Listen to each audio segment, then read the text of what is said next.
ఒకవైపేమో తీక్షణమైనటువంటి ఏలినాటి శని ద్వితీయ స్థానం, వాక్స్థానం, ధనస్థానంలో శని భగవానుడి యొక్క సంచారంతో పాటుగా జన్మరాశిలో రాహు సంచారం. కానీ కుంభరాశి వారి యొక్క జీవన గమనంలో గోచార ఫలితాలు ఈ విధంగా ఉన్నప్పటికీ కొన్ని శుభదాయకమైనటువంటి ఫలితాలు కూడా లేకపోవట్లేదు.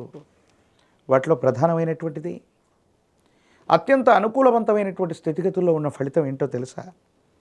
ఆర్థికపరమైనటువంటి అంశాల్లో మీ యొక్క ఆదాయ మార్గాలు పెరగబోతున్నాయి.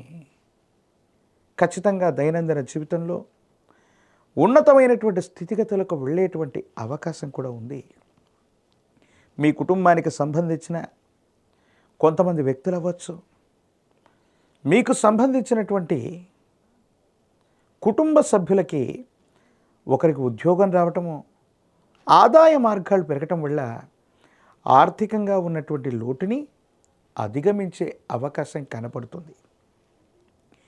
ఎంతో కాలంగా గ్రహగతులు బాగలేవనో, వాస్తు సంబంధమైనటువంటి పరిస్థితులు ఇబ్బంది పెడుతున్నాయనో, సమస్యాత్మకమైనటువంటి స్థితిగతుల్లో కొట్టుమిట్టాడుతున్నటువంటి మీకు భగవంతుడు కాలం ఒక్కసారిగా అనుకూలవంతమైనటువంటి ప్రయోజనాలు ఇవ్వబోతున్నారనటంలో ఎటువంటి సందేహం కూడా లేదు. భగవంతుడి యొక్క అనుగ్రహం ఉంది. యోగదాయకమైనటువంటి ఫలితాలని తప్పకుండా పొందేటువంటి అవకాశం కూడా ఉంది. దైనందిన జీవితంలో తప్పనిసరిగా మీరు ఉన్నతమైనటువంటి స్థితిగతులకు వెళ్ళటానికి అవసరమైనటువంటి పరిస్థితులు కూడా మీ దాకా రాబోతూ ఉన్నాయి. కానీ దీర్ఘకాలికంగా ఉన్నటువంటి ఆరోగ్యపరమైన అంశాల పట్ల మాత్రం కొంచెం జాగ్రత్తగా ఉండాలి.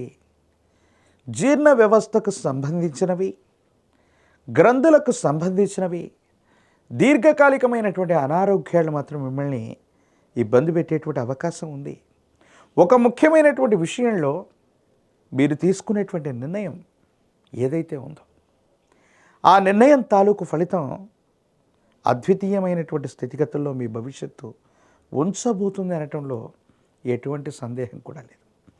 భగవత్ సంబంధమైనటువంటి అనుగ్రహం వల్ల యోగదాయకమైనటువంటి ఫలితాన్ని పొందగలిగినటువంటి పరిస్థితులు ఉన్నాయి. సానుకూలవంతమైనటువంటి ప్రయోజనాన్ని మీరు తప్పకుండా పొందేటువంటి అవకాశం కూడా కనబడుతుంది.